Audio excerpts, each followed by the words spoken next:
Kwento ng isang successful caregiver applicant sa Canada ang ating tampok ngayon. Siya po ay nag-apply sa HCCP, ang Home Child Care Pilot. At guys, marami kayong makikitang mga inspirasyon dito.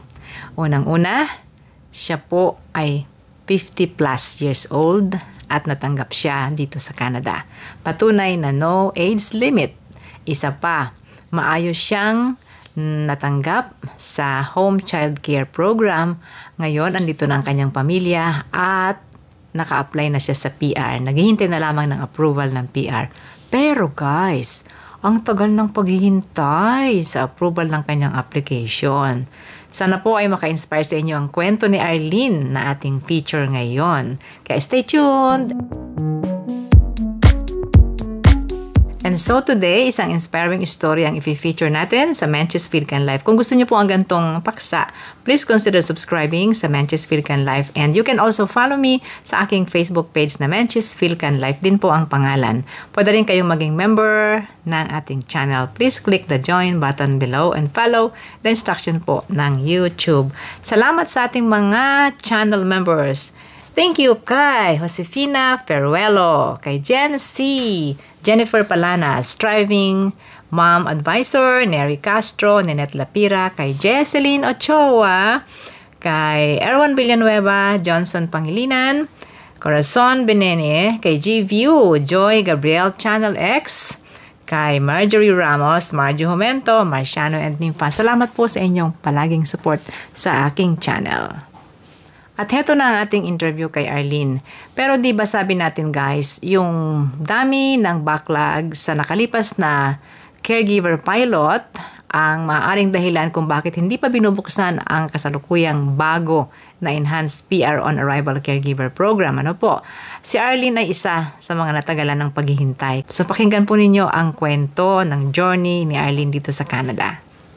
So, kwentuhan mo nga kami, Arlene, ano yung dahilan bakit mo naisip na pumunta sa Canada as caregiver? Maraming dahilan. Unang-una, talagang dream ko yung makarating dito sa Canada. Matagal na. Tapos, yung mga kaibigan ko na nagpunta na rito, bali ang naging stepping stone nila is going to Singapore or Hong Kong. Ginawa ko rin yun, nag-apply ako ng Singapore. Tapos, maraming beses akong nag-attempt na pumunta ng mga agency para magtanong-tanong kung paano nga makapunta dito sa Canada. Pero failed lahat, kumbaga. Unang-una yung gastos. Hanggang sa nagtagal ako sa Singapore, nakaabot ng 18 years. Oh, wow! 18 years sa Yes. Singapore. So, as caregiver ba yon? As caregiver. Palit-palit, Hong Kong, Singapore, Hong Kong. Yung pangarap ko na yun akala ko hanggang doon na lang. Tapos nung nag-pandemic, biglang tumawag yung pamangkin ng mister ko na Canadian na sila dito. Sinabi niya na na may pathway nga na pwedeng mag-apply ng caregiver. Tapos siya yung siya yung magiging employer ko. Employer. So, kamag-anak. Kamag-anak, relatives talaga. Ayan. May mga anak kasi siya na maliit. Ayun. So, anong taon yun? Pandemic 2021. 2021. Yung age ko nung time na yun, 53 na ako. Oh, yan? Isa pang patunay yan na walang age limit guys sa Canada. Kaya sabi ko, natakot din ako nung una. Sabi ko, baka ma-fail kasi 53 na ako eh. Sabi niya walang age limit dito. Sabi niya ganyan. Okay. So, sabi ko, bahala ka. Tsaka sabi ko, sa gastusin, wala talaga kung Sabi ko, paano yan? Kasi nagpapaaral pa rin ako noon. Siya ng consultant. Kumuha ng consultant.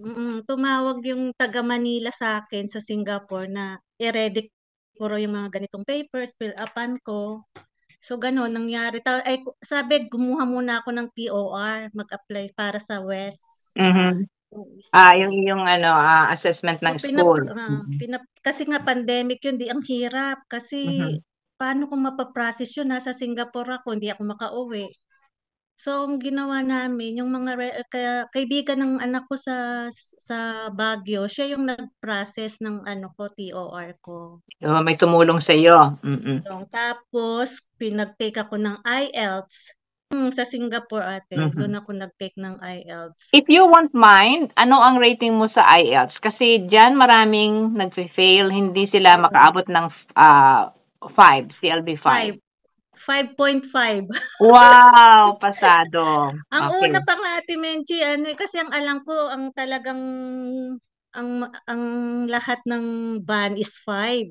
So, nung na-receive ko yung result ng IELTS ko, nalungkot ako kasi yung sa reading ko, 4.5 Mhm. ang ano ko, score ko. So, sabi ko, naku, failed ako. Sabi ko, ganyan. Di pinasa ko agad sa consultant ko yung result. Mm. Tapos sabi ko, failed ako, baka hindi ko na itutuloy. Tapos Hmm. nung sabi niya, no, sabi niya, it pass. Sabi niya, sabi niya, ang reading, okay lang daw yung 4.5. Mhm. Okay. Sabi niya, So, basta lahat is band 5 yon. So, sabi niya, pass yan. Sabi niya, ganyan. So, yun. Tapos eksakto yun eh, January 1st, 2022, na-receive ko lahat yung ano eh, nagsunod-sunod yung ECA ko, tsaka yung IELTS. IELTS. Mhm. Okay. So, So, yun, ang napasok. application mo, dahil meron kang consultant, hindi ikaw yung mismo nag-apply kasi paunahan yun eh. Oo, paunahan. Kaya So, nga ang sabi nung consultant mo ang relatives, nag-apply. mm, Oh, okay. sila. Mhm. Talagang nervyos pa rin ako nun kasi hating gabi ng December 31st Mm. ng 2021. Yan na, unahan na daw kasi. Kaya sabi nila, ano, baka tignan natin kung makakalusot. So, nasama naman. Nakalusot. So, so Ay, nung pasok, okay. na-accept na ni IRCC. So, Ayan, tuwan-tuwa oo. na ako nun. Galing, oo. Totoo maraming hindi nakakapasok kasi sobrang dami ano, may limit lang. Okay, so napasok ang naka-lodge yung iyong application. Ikaw pa lang 'no, hindi pa kasama ang pamilya sa application? Ay, sinama na. Ay, kasama na. Oo, Nung una kasi ayaw ko kasi sabi ko baka malaking gastusan.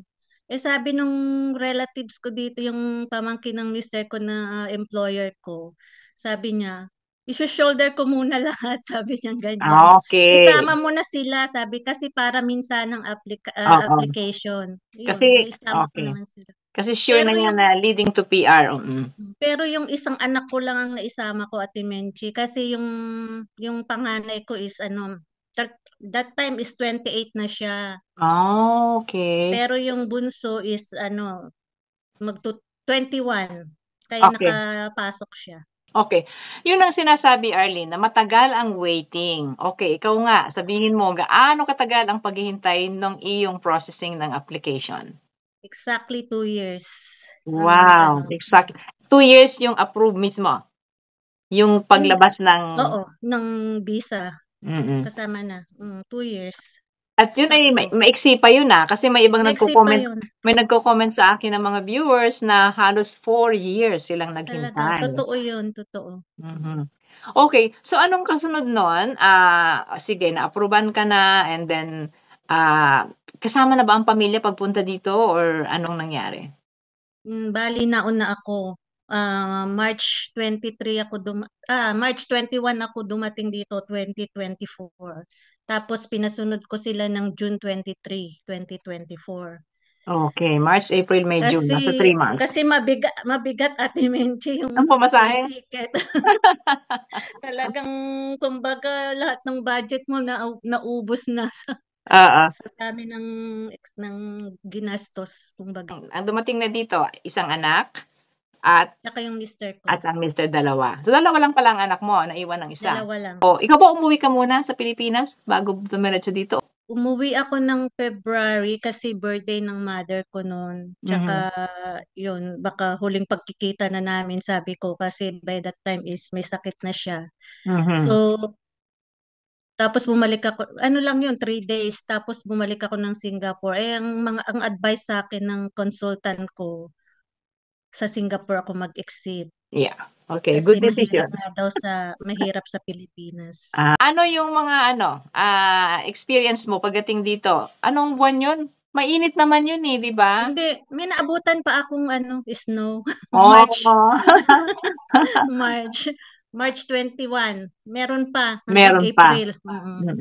So, ano yung iyong first impression sa Canada? Marami. Malamig, mahirap, Marami. ano? Be honest, be honest. Naano ako yung sa parang nasa liblib, nasa liblib. Kasi compare ko naman kasi sa Singapore, kung yung mga makaka-relate dyan, sa Singapore very convenient sa lahat ng Mhm. bagay. Mm. Andyan paglabas mo, nandyan na yung mga shop, yung mga Mm. mall. Kumbaga short distance lang. Pero dito, nung nagulat ako na pupunta ka ng bibili ka lang ng something na kailangan mong mag-take ng bus, Mm. ganyan. Tapos unang-una yung transpo nga, nalito ako. Lagi akong naliligaw nung una. Kasi hindi ko talaga masundan kung paano sumakay ng bus. Tapos, basta marami, Marami siyang mga unforgettable experience. marami. Pero Pero natuto later rin. on, nasanay ka na later on. Nasanay na rin. Kasi sa isip ko, hindi pwedeng kailangan lagi lang ihahatid ka, susunduin ka ng kung saan mo gustong pumunta, ng mga relatives mo. Hindi rin kailangan lagi kang naka-Uber. Kailangan matuto rin, di ba? Matuto kang Mm. mag-subway, matuto kang sumakay ng bus. So, yun. Hanggang Lahat sa tayo natuto. dumaan doon. Arlene, lahat tayo dumaan doon. Yung mga beginner, yung mga katulad Mm. nating nagsimula lang dito, no? Tsaka, Ate Menchi, ang ano lang sa akin kasi, hindi ako mahiyain magtanong. Yan. Isa yan sa magandang karakter mo. Nagtatanong talaga ako sa pag nakakita ako ng mga kababayan, kahit na hindi kababayan minsan, nagtatanong talaga ako. Mm. Okay. So, successful ang application po, pero siya kasi ay meron pang gaining experience. So, binabaan ang gaining experience ninyo, 6 months na lang, right? Nung So, pagdating ko, ate, 12 months, tapos binabaan ng 6 months. hindi ka naman lumampas ng 6 months. 6 months lang talaga. Hindi ka na baka ikaw nung i-announce, ilampas na. Hindi naman. Hindi naman. Kasi nag-send sa akin ng IRCC nung eksaktong pagdating ko dito na 6 months lang pwede na akong mag-apply ng sa PR. gaining sa PR application. Paano pala yung process nun? Ikwento mo nga sa amin. Okay, pagdating mo dito, hindi ka pa naka-apply sa PR, but everything is there, pati pamilya mo ay nakalagay na dyan. So, after 6 months ng iyong gaining experience ng pagtatrabaho dito, ano pa yung mga kailangang isubmit mo for PR? Yung work permit na nakuha sa sa point of entry. Okay, work permit. And that's it? Tapos yung letter of employment. Okay, letter of employment. Tapos ano pa ba yun? Experience, tsaka yung pinasa ko na rin yung mga bank statement kasi yun ang sabi sa akin ng consultant. Baka hingin daw kasi ni IRCC dahil wala pa akong T4 at tsaka yung notice of assessment ba yun? Ngayon ka palang magti-T4, ngayong payment Ngayong, ng tax na ito. O, siya nga, that's true. So, kaya pinapasa kailan ka nag-submit ng iyong PR application? nung January 8. Oh, fresh na fresh pa. Fresh pa. Kaya ang Na-acknowledge tanong, naman na. na-acknowledge na. IRCC. Meron ka bang idea kung gaano katagal ang processing ngayon ng katulad mo na HCCP?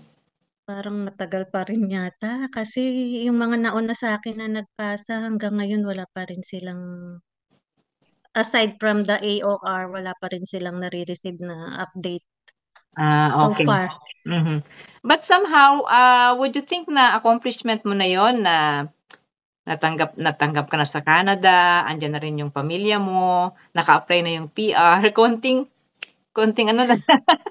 Do you think Konting parang push pa. konting push na lang, sa palagay mo Sana. mas okay ang feeling ngayon, 'di ba? Kaysa noon.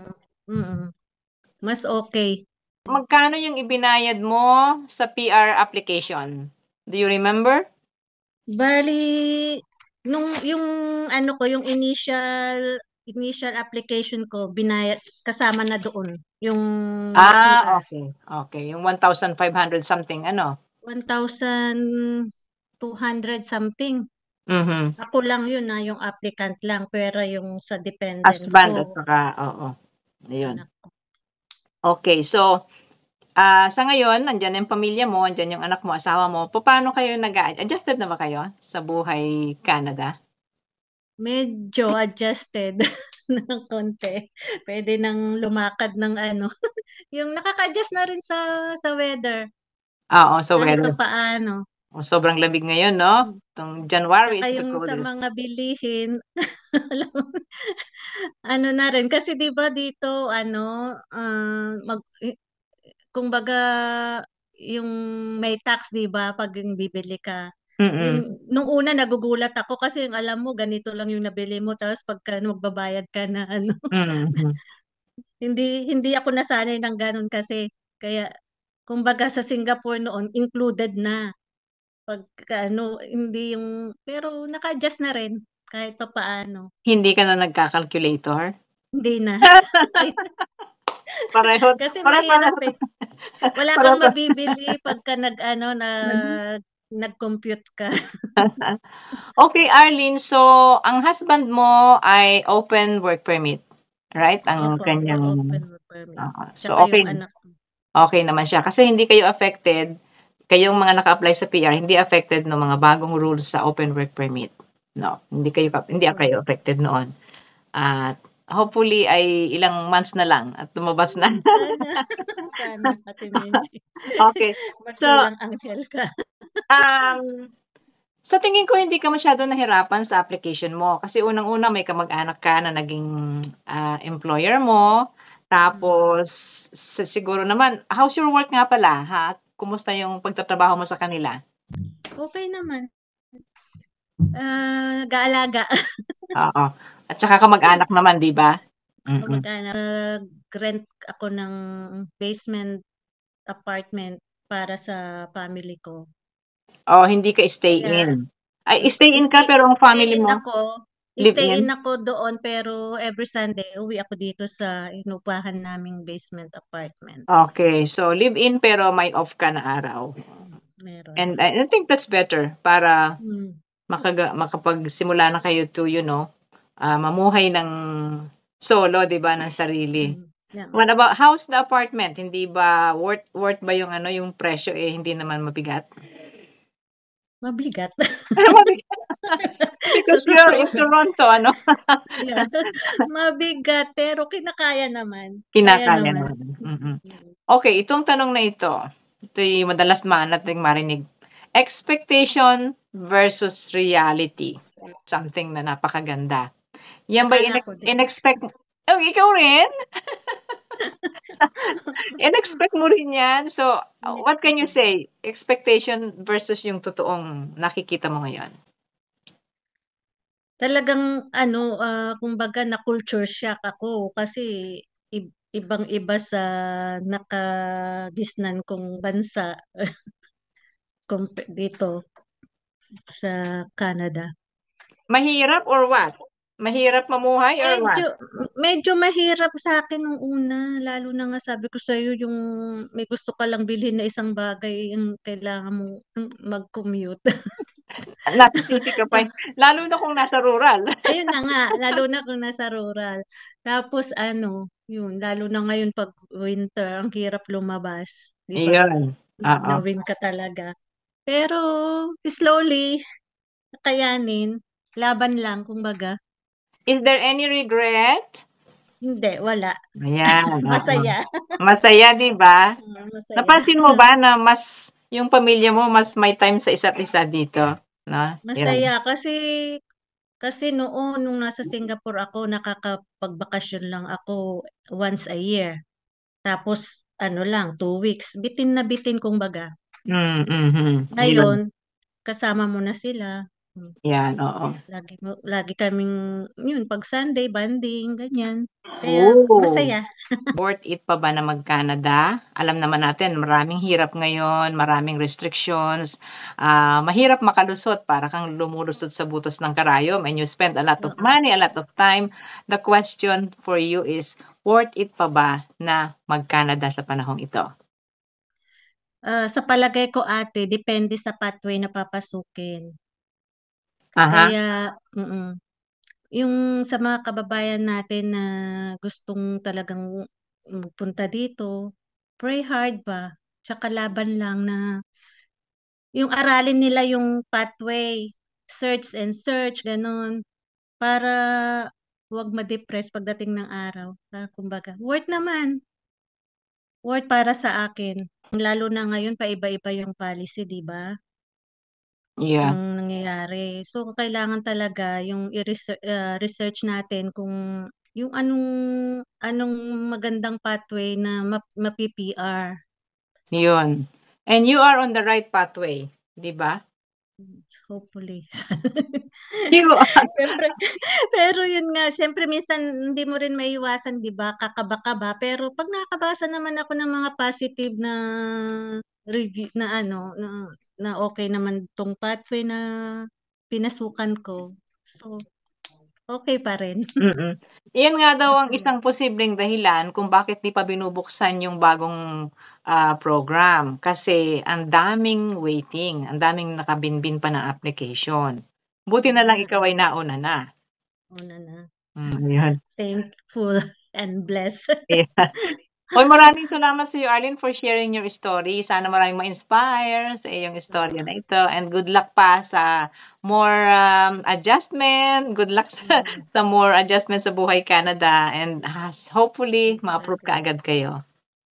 Salamat din ate. Sana yung mga kababayan natin, wag mawalan ng pag-asa. Kung Matan talagang dream mo talagang makarating ng Canada, may way at may way yan na basta dasal lang, tiwala, tsaka yung lakasan ng loob. Kumbaga. from Singapore, nanonood ka ng videos natin? Mm. Oh, talaga?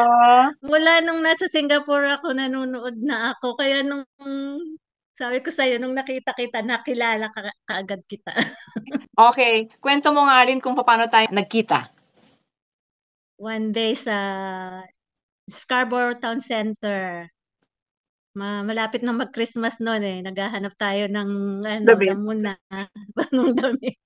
Tapos malayo pa lang sabi ko sa anak ko, sabi ko parang kilala ko 'yun. Sabi ko yung nakita kita malayo pa. Sino na naman yung nakilala mo? Kasi tuwing lalabas kami may nakikita ako, may nakikilala ako. Sabi ko parang si Ate Menchi, sabi ko ganyan. Yung pinapalo ko sa sa Singapore. Tapos, dilapitan mo na, magpa-picture ka, sabi niya. Ituloy-tuloy rin yung mo, pagbibigay mo ng more information sa ating mga kababayan. Thank Huwag you, kang thank you. magsawa. Tsaka yung yung mga cover letter na ginagawa mo, gusto ko yun. Ayun, babalik natin pag easy na uli ang pag-a-apply. Thank you, Arlene. Good luck sa'yo. God Thank you. bless. At sana po'y magbigay inspirasyon sa inyo ang kwento ng journey ni Arlene sa Canada na sinasabi niya na dasal at patuloy na positivity ang kailangan para ang ating mga pangarap ay marating natin. Ayun. Salamat sa inyong panonood. Salamat kay Arlene. Sa inyo na mga viewers ko din, kung meron po kayong mga inspiring stories na maaaring makapagbigay ng inspirasyon sa ating mga kababayan, please comment down below at pwede rin kayo ay feature ko dito sa ating Menchis Philcan Live. Thank you very much. Please subscribe to Menchis Philcan Live. Follow my Facebook page na Menchis Philcan Live din ang pangalan. Join and be a member of this channel. Thank you, channel members. Thank you kay Josefina Ferruelo, kay Jen C., Jennifer Palana, Striving Mom Advisor, Neri Castro, Ninette Lapira, kay Jesseline Ochoa, kay Erwan Villanueva, Johnson Pangilinan, Corazon Benene, kay G-View, Joy Gabriel Channel X, kay Marjorie Ramos, Marjo Jumento, Marciano and Nympha. Salamat po sa inyong palaging support sa aking channel. Yun na muna guys, hanggang sa susunod sa ating Menchi from Toronto. Thank you and bye everybody!